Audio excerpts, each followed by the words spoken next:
श्रीराम. आपल्या सर्वांच्या हृदयस्थ वसणाऱ्या आत्मारामास साष्टांग प्रणिपात करून गोस्वामी तुलसीदास रचित श्री रामचरित मानस या ग्रंथातील जो षष्ठ सोपान लंकाकांड याचं आपण चिंतन करत आहोत. सज्जनहो, हे आपलाच कथा चिंतन क्रमांक 1032. आपण गेल्या चिंतन प्रवाहामध्ये मेघनाथ आणि लक्ष्मणाचं हे जे तुंबळ युद्ध चालू आहे त्याचं चिंतन अभ्यासलं. जेव्हा मायेचा प्रभाव प्रभू रामचंद्रांनी आपल्या बाणांच्या आधाराने संपुष्टात आणला त्यावेळेला मेघनाथाला आपली ही कपटी नीती वापरता येणं अशक्य झालं. राक्षसे नेहमी 3 गोष्टींच्या आधारानेच युद्ध करतात. एक म्हणजे बळ, दुसरं म्हणजे कपट आणि तिसरं म्हणजे अनीती.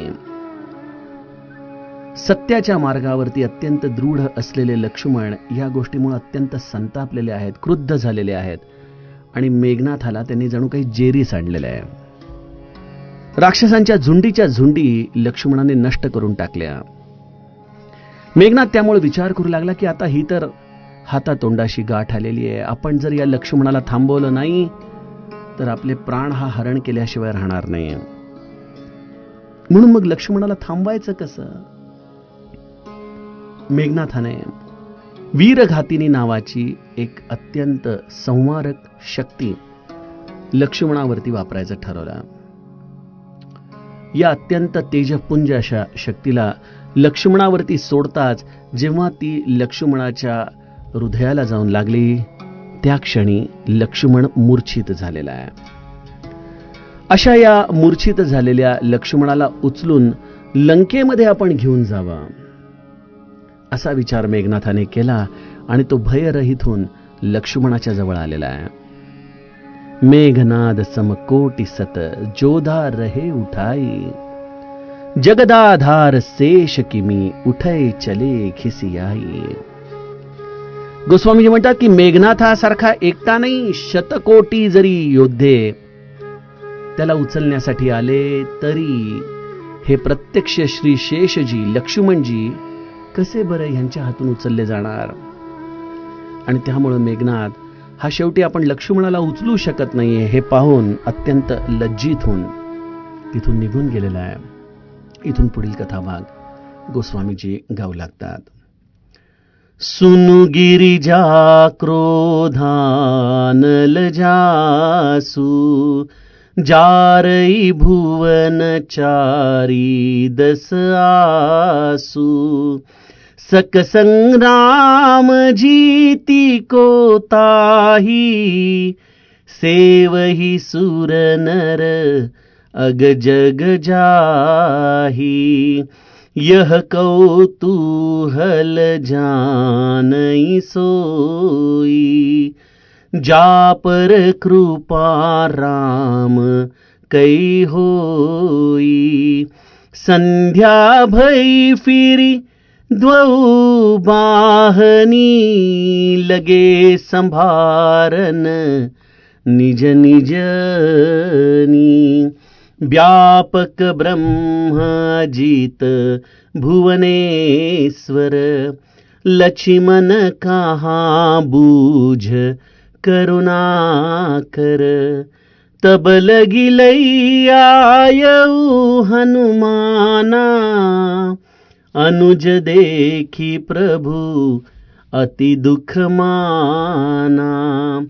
जामवंत कह वैद सुषेना, लंकार ही को पठई लेना. धरि लघु रूप गयऊ हनुमंता, आनेऊ भवन समेत तुरंता. राम पदार बिंद सिर नायऊ आई सुषेन. कहा नाम गिरि औषधि, जाहु पवन सुतलेन सियावर. रामचंद्र प्रिय हो.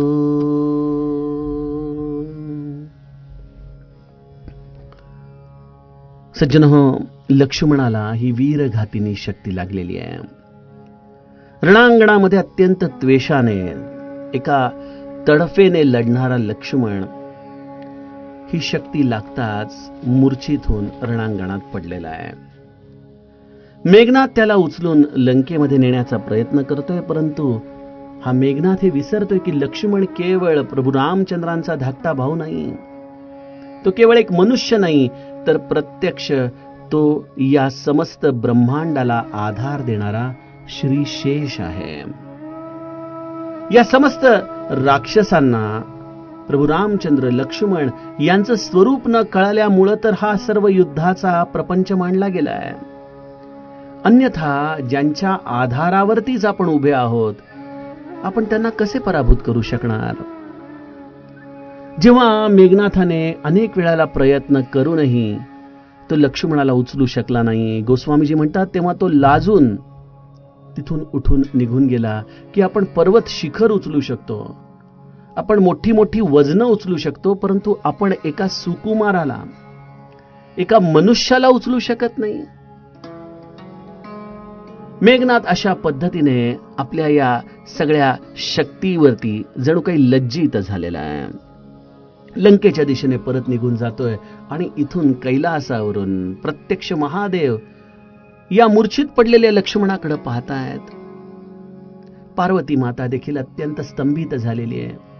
ज्या युद्धामध्ये आता लक्ष्मणाची सरशी होणार हे निश्चित ठरलं होतं, परंतु एका क्षणामध्ये लक्ष्मणावरती हा एवढा मोठा घात काय व्हावा आणि लक्ष्मण मूर्छित पडावा?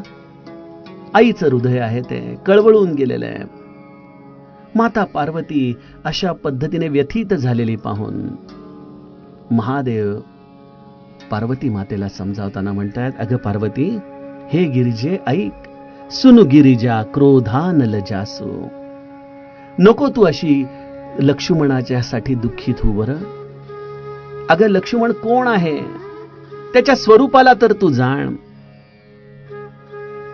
जो प्रलय समयी आपल्या क्रोधाग्नीच्या आधाराने 14ही भुवनांना ताबडतोब जाळून टाकतो, जो देवता, मनुष्य, समस्त चराचर जीव यांच्याद्वारे सेवन केला जातो, अशा लक्ष्मणाला कोण बरं युद्धामध्ये मूर्छित करू शकेल? कोण बरं त्याला या युद्धामध्ये पराजित करू शकेल? तू लक्ष्मणाच्या विषयी विशेष काळजी करू नकोस. सज्जनो, आपणही बघतो समाजामध्ये अनेक कर्तृत्ववान लोक असतात आणि अशा या व्यक्तींच्या आई त्यांचा हा सगळा पुरुषार्थ बघत असतात, त्यांचं कर्तृत्व बघत असतात, परंतु त्या आईचं हृदय असं असतं की प्रत्येक वेळेला ते आपल्या या मुलाच्या विषयी काळजी करत असतं, स्तिमित होत असतं की त्याला सगळं जमेल ना, तो करू शकेल ना. तशीच माता पार्वतीची देखील अवस्था या लक्ष्मणाच्या मूर्छित होण्यामुळे झालेली आहे. कुठल्या या मातृहृदय असलेल्या तत्वाला असा हा लक्ष्मण धारा तीर्थ रणांगणावरती पडलेला पाहावेल बरं. लक्ष्मणाचे हे गौरवर्ण शरीर, संध्याकाळ झालेली आहे, सूर्यास्त होऊन गेलेला आहे, सायं प्रकाश रणांगणावरती पडलेला आहे. आणि जसा मेघनाथ लंकेकडे परत फिरला तसे एकटे जे लक्ष्मण या रणांगणावरती पडलेले आहेत त्यांच्याजवळ कोण जातंय? अर्थातच त्यांच्या जवळ जात आहेत हे प्रत्यक्ष हनुमंत. बघा, आपल्या प्रत्येकाच्या जीवनामध्ये देखील जेव्हा आपण असे असहाय्य पडलेलो असतो, तेव्हा आपल्या उशाशी जो कोणी आपली अत्यंत काळजी घेत बसलेला असतो ना, त्याचं नाव आहे सद्गुरू.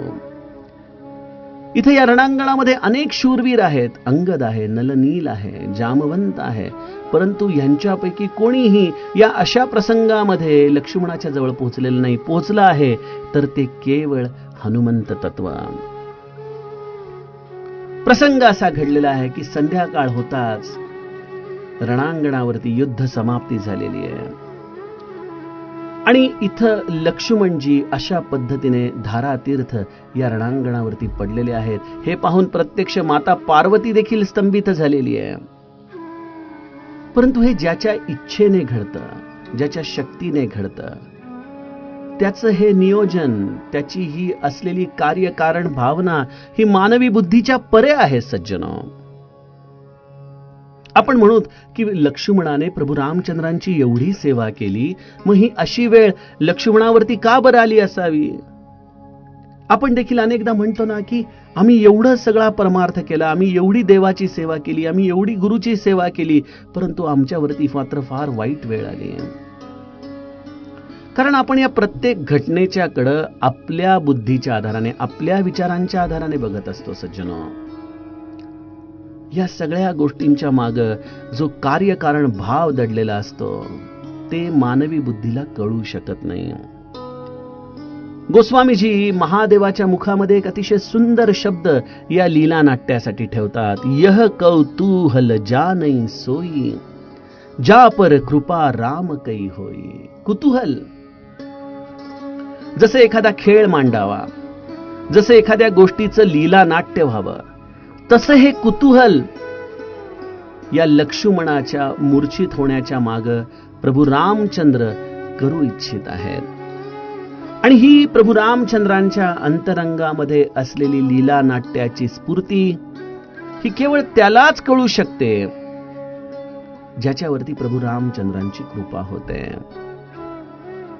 आता हे फार मोठं संकट आहे आणि निदान आमच्यासारख्या कथा निरूपण करणाऱ्या लोकांसाठी तर हा फार मोठा प्रश्न आहे की जर आपण या सगळ्या घटनेच्या मागे दडलेले तर्क शोधायचा प्रयत्न केला तर नकळतपणे आपण एक प्रकारे प्रभू रामचंद्रांची आमच्यावरती किती कृपा आहे हेच दाखवण्याचा प्रयत्न करतो, होय की नाही? परंतु तरी मानवी बुद्धी ही तर्कांना धरून असते. सतत प्रत्येक घडणाऱ्या घटनेच्या मागचा कार्यकारण भाव शोधणं ही मानवी स्वभावाची प्रवृत्ती आहे. त्यामुळं आपण आपल्या मती अनुसार, आपल्या बुद्धी अनुसार यामागे दडलेल्या लीला प्रसंगांचं थोडंसं चिंतन करणं गरजेचं देखील आहे. लक्ष्मण प्रभू रामचंद्रांची सेवा करणारा हा त्यांचा दास, हा अशा पद्धतीने रणांगणावरती वीरघातिनी शक्ती लागून धारातीर्थ पडलेला आहे. ज्या लक्ष्मणावरती प्रभू रामचंद्रांचा अत्यंत भरोसा आहे. जगमहु सखा निसाचर जेते, लक्ष्मण हनई निमिष महु तेते. असा निमिषार्धामध्ये सगळ्या राक्षसांना मारून टाकण्यासाठी सक्षम असलेला लक्ष्मण इथं रणांगणावरती पडलेला आहे. मग याचा अर्थ एक की प्रभू रामचंद्रांचं हे वचन अर्धसत्य आहे, किंवा जे मी समोर पाहतो आहे त्याच्या मागे दडलेलं रहस्य हे माझ्या बुद्धीला कळू शकत नाहीये. आणि सज्जनो, हा दुसराच मुद्दा अत्यंत योग्य आहे, कारण प्रभू रामचंद्रांच्या या कार्याचं चिंतन मानवी बुद्धीला कळू शकत नाही. काय असू शकेल या लीला नाट्याच्या मागे कार्यकारण भाव जे माझ्या अल्पस्वल्प बुद्धीला आतमधून स्फूर्त आहे तेच मी आपल्या समोर बोलतो. पहिली गोष्ट आहे की लक्ष्मणाच्या या लीला नाट्याच्या आधाराने प्रभू रामचंद्र ज्यांचं अंतःकरण सतत भरतासाठी झुरतंय, अशा भरतापर्यंत आपली कुशलता, आपण येत आहोत, लवकरच हे युद्ध जिंकून आम्ही सर्वजण अयोध्येला येणार आहोत, ही वार्ता सांगण्याचे एक निमित्त या लक्ष्मणाच्या होणाऱ्या या अवस्थेमुळे निर्माण करतायत. कारण आता संजीवनी बुटी आणण्यासाठी हनुमंत जेव्हा उत्तरेकडे जातील त्यावेळेला येताना त्यांची भेट भरतजींशी होणार आहे. हे पहिलं प्रयोजन असू शकेल. दुसरी गोष्ट की जेव्हा आपण या रणांगणामध्ये आयुष्याच्या लढत असतो तेव्हा आपण देखील आपल्या या आत्मोद्धाराची संजीवनी बुटी शोधायला निघतो खरे, परंतु बऱ्याचदा कालनेमी सारख्या कपटी साधू असलेल्या वस्त्रांमध्ये अडकून जातो आणि त्यामध्ये आपण आपल्या जीवनाचा बहुमूल्य वेळ वाया घालवतो. हे सूत्र देखील तुम्हा आम्हा प्रत्येकाला सांगण्यासाठी या कालनेमी रूपी राक्षसाचा वध हे देखील या लीला नाट्याच्या मागचं दुसरं प्रयोजन आहे. तिसरी गोष्ट आहे आणि ती म्हणजे हनुमंताच्या अंतःकरणामध्ये देखील कधीही कर्तेपणाचा, अहंकाराचा एखादा सूक्ष्म तण देखील येऊ नये, ही प्रभू रामचंद्रांची इच्छा आहे. आणि त्यामुळे जे हनुमंत या संजीवनी बुटी आणायला उत्तरेकडे जाणार, येताना भरतजींच्या बरोबर त्यांचा संवाद होईल आणि भरतजी हनुमंताला म्हणतील की तुम्ही माझ्या बाणावरती बसा, मी तुम्हाला क्षणामध्ये रणांगणावरती पोहोचवतो. यावरती हनुमंताच्या मनामध्ये देखील एक प्रश्न निर्माण होतो की अरे, मी एवढा महाकाय वानर, एवढा मोठा हा पर्वत मी घेऊन निघालेलो आहे आणि तू म्हणतो की या बाणावर बस, मी क्षणामध्ये पोहोचवतो. अशा या हनुमंताच्या अंतःकरणाला देखील प्रबोध देणारा हा प्रसंग आहे. अनंत कार्यकारण भावाने हा प्रसंग सजलेला आहे, परंतु त्याचे तर्क हे मानवी बुद्धीला परे आहेत सज्जनो. म्हणून इथं महादेवाने अत्यंत योग्य सूत्र सांगितलं की ज्या पर कृपा राम कै होई. ज्याच्यावरती प्रभू रामचंद्र कृपा करतील त्यालाच या लक्ष्मणाला का बरं मूर्छित पडावं लागलेलं आहे, याचं उत्तर समाधानकारक अंतःकरणामध्ये कळू शकेल. गोस्वामीजी लिहितात की इथं रणांगणामध्ये अशा पद्धतीने लक्ष्मणजी मूर्छित पडलेले आहेत आणि संध्या भई फिरी द्वौ बाहनी लगे संभारन निज निज अनी. संध्याकाळची वेळ झालेली आहे. सर्व सैन्य आपापल्या दलाच्या दिशेने परतू लागलेलं आहे आणि मग प्रत्येक दलाचा सेनापती आपापलं सैन्य किती आहे याचा हिशोब ठेवू लागलेला आहे की किती सैन्य गेलं आणि किती सैन्य परत आलं.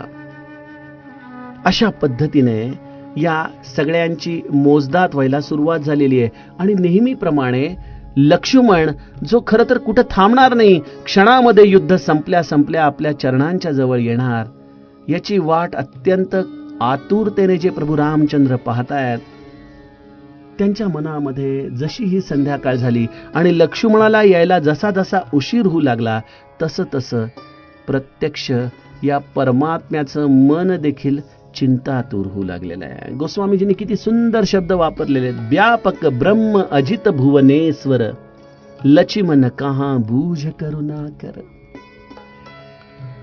जशी संध्याकाळ झाली, रात्रीचा अंधकार या अवनीमध्ये दाटू लागला, तसा जो अत्यंत व्यापक ब्रह्म, अजेय, समस्त ब्रह्मांडाचे ईश्वर आणि करुणेचे आगर आहेत, असे प्रभू रामचंद्रजी चिंतातूर होऊन उपस्थितांना प्रश्न करतायत. लक्ष्मण कहा बूझ करुणा कर. अरे, माझा लक्ष्मण कुठे आहे? एवढी संध्याकाळ झाली, अजूनही तो का बरं आला नाही? सज्जनो, प्रभू रामचंद्रांची ही व्यक्तिरेखा आम्हाला किती मनाला संवेदनशीलता प्रदान करणारी आहे. ज्या या ब्रह्मस्वरूपाला समस्त ग्रंथांनी निर्विकल्प म्हटलेलं आहे, ज्याच्यामध्ये कुठली कल्पना नाही, जो निर्विचार आहे, जो निराकार आहे, जो निर्गुण आहे, ज्याच्यामध्ये कुठल्याही प्रकारची संवेदना होऊ शकत नाही, असा हा निर्गुण निराकार परमात्मा सगुण साकार झाला, या मानवी पातळीवरती आला आणि या मानवी संवेदनांच्या आधाराने आपल्या बंधूच्या विषयी असलेलं हे प्रेम सगळ्यांच्या समोर काळजीच्या रूपाने मांडतोय की माझा लक्ष्मण कुठे आहे? बघा, गोस्वामीजींनी या सगुण ब्रह्माची जी व्याख्या या चौपाईमध्ये केली ना, ती खरोखर चिंतनाला अत्यंत मोठं आपल्याला दालन उघडं करणारी आहे. सगुण ब्रह्म हा मुळातच शब्द या रामचरितमानसमधून आलेला आहे. निर्गुण ब्रह्म आणि सगुण ब्रह्म, प्रत्यक्ष परमात्मा हा सगुण ब्रह्म आहे आणि हा सगुण असल्यामुळं तो करुणेचा सागर आहे, तो संवेदनशील आहे, तो दया सिंधू आहे. त्याच्या मनात प्राणी मात्रांच्या विषयी अपार प्रेम आहे. अशा या प्रभू रामचंद्रांनी प्रश्न केला की माझा लक्ष्मण कुठे आहे? आणि तितक्यात हनुमंत लक्ष्मणाला घेऊन प्रभू रामचंद्रांच्या जवळ येतात. तब लगी लैया येऊ हनुमाना, अनुज देखी प्रभू अति दुःख माना. हनुमंत लक्ष्मणाला आपल्या बाहूंमध्ये घेऊन मूर्छित पडलेल्या अवस्थेमध्ये प्रभू रामचंद्रांच्या समोर आणून ठेवतात. प्रभू रामचंद्र झट दिशेने उठतात. अरे अरे, माझ्या लक्ष्मणाला काय झालं? एका आईच्या भूमिकेतून प्रभू रामचंद्र झट दिशेने उठून लक्ष्मणाला आपल्या जवळ घेत आहेत. ज्या सुमित्रेने लक्ष्मणाला प्रभू रामचंद्रच तुझे वडील आहेत आणि माता सीता ही तुझी आई आहे या रूपाने सुपूर्त केलं, त्या प्रभू रामचंद्रांनी या लक्ष्मणाला आपल्या धाकट्या भावाप्रमाणे नाही, आपल्या पुत्राप्रमाणे या समस्त वनामध्ये सांभाळलेलं आहे. अशा या प्रभू रामचंद्रांनी आपल्या या दासाची ही अशी अवस्था पाहिली आणि त्यांचं हृदय अत्यंत काकुळतीला आलेलं आहे. श्री महाराज म्हणायचे ना, व्यावहारिक दृष्ट्या माझ्यामध्ये केवळ एकच दोष आहे, मी दुसऱ्याचं दुःख पाहू शकत नाही. आणि इथं तर प्रत्यक्ष प्रभू रामचंद्रांचा हा परम शिष्य, त्यांचा हा मानसपुत्र लक्ष्मण मूर्छित अवस्थेमध्ये हनुमंताच्या या बाहुपाशामध्ये आहे आणि तिथून ते प्रभू रामचंद्रांच्या जवळ आणून ठेवतात. लहान भावाची ही स्थिती पाहून प्रभूंना अत्यंतिक दुःख झालेलं आहे. अनुज देखी प्रभू अति दुःख माना. प्रभू रामचंद्र आपल्या डोळ्यातले अश्रू थांबवू शकत नाहीयेत. लक्ष्मणा, अरे बाळा काय झालं? लक्ष्मणा उठ, डोळे उघड. लक्ष्मणा, अरे काहीतरी याला औषध आणा, याच्याकडे बघा, याला काय झालंय? प्रभू रामचंद्र आपल्या या मानवी रूपाच्या आधाराने आपल्या भावनांचं प्रगटीकरण समस्त रणांगणामध्ये सगळ्यांच्या समोर करतायत.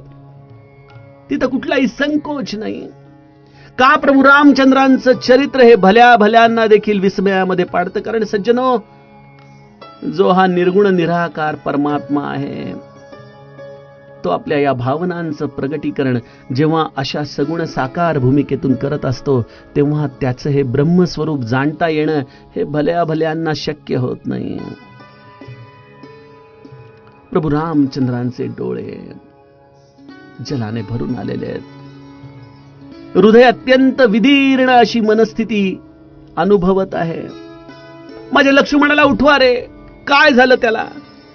अशा पद्धतीने प्रभू रामचंद्र सर्वांच्याकडे पाहतायत. आणि मग जामवंत कह बैद सुशेना, लंका रही को पठई लेना. तेव्हा तिथं उपस्थित असलेल्या सगळ्या वानर दळांमधून जामवंत प्रभू रामचंद्रांना हात जोडून म्हणतो की लंकेमध्ये सुषेण नावाचा वैद्य राहतो, त्याला आणण्यासाठी कोणाला तरी पाठवावे. आता इथं प्रश्न असा पडू शकेल की लंकेमध्ये तर अंगद गेलेला आहे, लंकेमध्ये हनुमंत गेलेला आहे, लंकेचं सगळी खडानखडा माहिती असलेला बिभीषण इथं उपस्थित आहे, परंतु प्रभू रामचंद्रांना वैद्याचा पत्ता मात्र जामवंत सांगतोय. जामवंत हे प्रत्यक्ष ब्रह्मदेवाचं रूप आहे. हा विधाता आहे. या समस्त जीवांची करण्याच्या आधाराने वृद्धी होऊ शकते, जीवनामध्ये ज्याला बळ प्राप्त होऊ शकतं, या सगळ्या गोष्टींची नोंद जणू काही या ब्रह्मदेवाकडे आहे. आपण म्हणतो ना की विधाता प्रत्येकाची जीवनरेषा ही निश्चित करून पाठवत असतो. अनेकदा आम्हाला योग्य सूत्र न सापडल्यामुळं, योग्य पर्याय न सापडल्यामुळं आयुष्याची दोरी कदाचित तिथंच खुंटल्यासारखी आपल्याला जाणवू लागते. आपण बघितलं ना, या कोरोना काळामध्ये अनेक तरुण मुलं कारण नसताना अचानक कुठली तरी छोटीशी घटना व्हावी आणि त्यामुळे आपला प्राण गमावून बसावेत. अशा वेळेला जर विधात्याने ती गाठ आपली तिथं सोडवली तर कदाचित या खुंटलेल्या आपल्या जीवन रेषेला पुढेपर्यंत प्रवाह प्राप्त होतो. त्यामुळे जामवंत हा सर्वप्रथम ब्रह्मदेवाच्या भूमिकेमधून अत्यंत आपल्या परम अनुग्रहाच्या आधाराने लक्ष्मणाच्या या जीवन रेषेवरती झालेल्या या आघाताचं कोडं सोडवण्यासाठी स्वतःहून सांगतो की जर सुषेण इथं येऊ शकला, हा वैद्य जर इथं येऊ शकला, तर लक्ष्मणाचे प्राण वाचवले जातील. दुसरी गोष्ट मानस पियुषकार म्हणतात की सुग्रीव मनामध्ये सतत बिभीषणाच्या बद्दल शंका ठेवून होताच. आपण सुंदरकांडामध्ये देखील बघितलं ना की जानी न जाई निसाचर माया काम रूप केही कारण आया, अशा पद्धतीने सुग्रीव बिभीषणाच्या बद्दल विचार करतोय.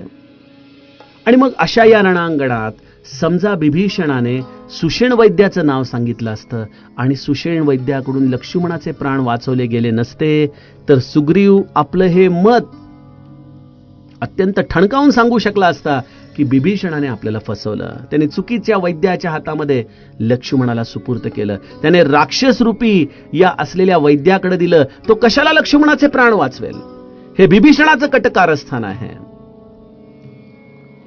त्यामुळे बिभीषण जाणून होता की सुषेण वैद्य हे काम करू शकेल, परंतु त्याला तिथं शब्द उच्चारणं अवघड पडू लागलं. तिसरी गोष्ट अशी आहे की एखादा निष्णात डॉक्टर असतो ना, तो जरी कुठल्या दुसऱ्या शहरामध्ये, कुठल्या दुसऱ्या देशामध्ये राहत असला तरी त्याची माहिती ही कानोपकानी सर्व दूरपर्यंत पसरलेली असते. त्याप्रमाणे सुषेण नावाच्या वैद्याची कीर्ती ही जामवंतापर्यंत देखील आलेली आहे.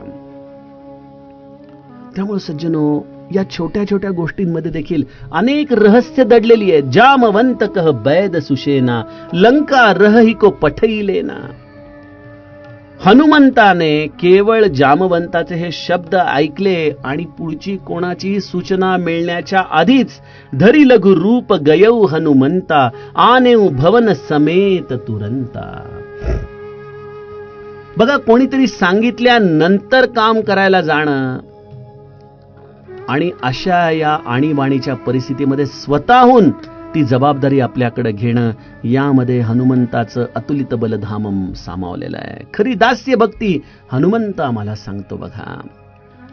अशा या हनुमंताने क्षणामध्ये एक सूक्ष्म रूप धारण केलं. जसा सुंदरकांडामध्ये वेगवेगळ्या ठिकाणी हनुमंतांनी छोटी छोटी रूप धारण केली, त्याच पद्धतीने एक सूक्ष्म रूप धारण करून हनुमंत लंकेमध्ये जातो आणि सुषेणाला नाही, आनेऊ भवन समेत तुरंता, सुषेणाला त्याच्या घरासहित उचलून घेऊन येतो.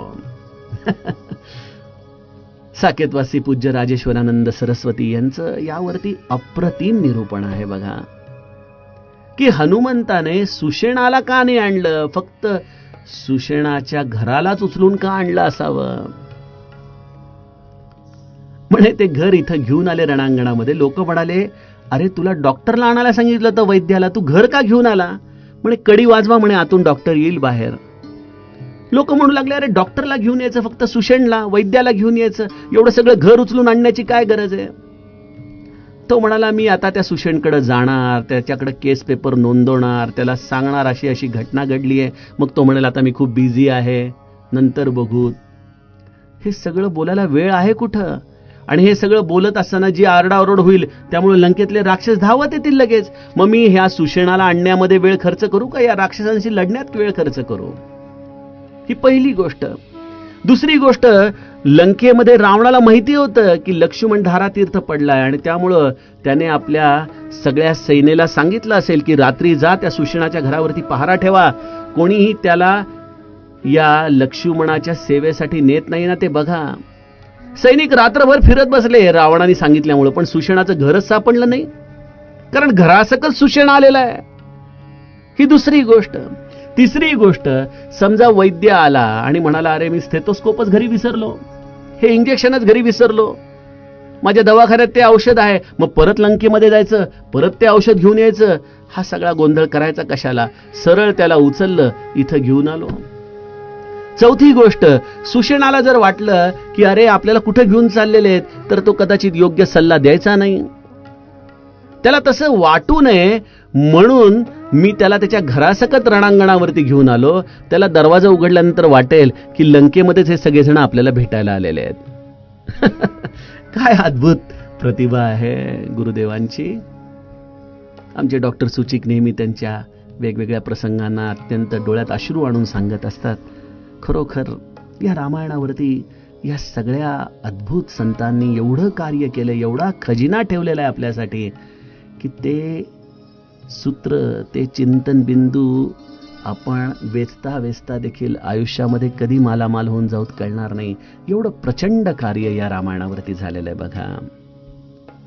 अशा या सुषेणाला घरासहित हनुमंताने उचलून आणला. राम पदार बिंद सिर नायऊ आई सुषेन, कहा नाम गिरी औषधी जाहू पवन सुतलेन. बघा किती आणीबाणी आहे या दोह्यामध्ये, ज्याला आपण आपत्कालीन स्थिती म्हणतो, इमर्जन्सी वॉर्ड ज्याला म्हणतो, तशीही या दोह्याच्या आधाराने गोस्वामीजी आम्हाला भूमिका सांगतात. सुषेणाला हनुमंत घरासहित घेऊन येतात. सुषेण प्रभू रामचंद्रांच्या चरणारविंदी मस्तक नमवतो, लक्ष्मणाला तपासतो आणि त्याला एकच औषध आता उपयोगात येईल, त्यासाठी पर्वताचं आणि औषधाचं नाव सुषेण सांगतो. ते नाव ऐकता क्षणी प्रभू रामचंद्र हनुमंताला म्हणतात, हे पवनपुत्र औषध आणायला जा. म्हणजे खऱ्या अर्थाने गोस्वामीजींनी इमर्जन्सी वॉर्डची कंडिशन आपल्याला दाखवलेली आहे, की झट दिशेने डॉक्टर औषध सांगतोय, कोणीतरी पळत जातंय, दुकानातून घेऊन येतंय, लगेच रुग्णाला दिलं जातंय, कारण रुग्णाचा जीव वाचवणं महत्वाचं आहे. बघा, मी काही दिवसापूर्वी आपल्याला सचिव वैद गुरु तिनी जो प्रिय बोलही भय आस या दरम्यान सचिव वैद्य आणि वैद्यामध्ये सुषेणाचं उदाहरण सांगितलं होतं, की डॉक्टरने कसं वागलं पाहिजे. रामाचा भाऊ आहे लक्ष्मण, धारातीर्थ पडलेला आहे. राम लंकेविरुद्ध लढतोय, लंकेमध्ये आपण राहतो, आपण रावणाचं मीठ खातो, परंतु आम्हाला आमचा हा वैद्यकीय धर्म काय शिकवतो, की जो जीव आपल्याकडं रुग्ण म्हणून आलेला आहे, मग तो शत्रूचा असो किंवा आपल्या मित्राचा असो, आपलं काम आहे त्याच्यावरती योग्य तो उपचार करणं. आणि सुषेणाने आपल्या या पेशाला, आपल्या या वैद्यकीय धर्माला पूर्ण न्याय दिला, आणि त्यामुळं सुषेण हा खऱ्या अर्थाने वैद्यकीय क्षेत्रामधला आपल्या सर्वांसाठी आदराचा मानबिंदू आहे. अशा या सुषेणाने जे औषध सांगितलेलं आहे ते आणण्यासाठी हनुमंत निघणार आहेत. सज्जनो, त्या कथा विभागाचं चिंतन आपण उद्याच्या कथाचरित्रामध्ये बघूयात. जानकी जीवन स्मरण जय जय.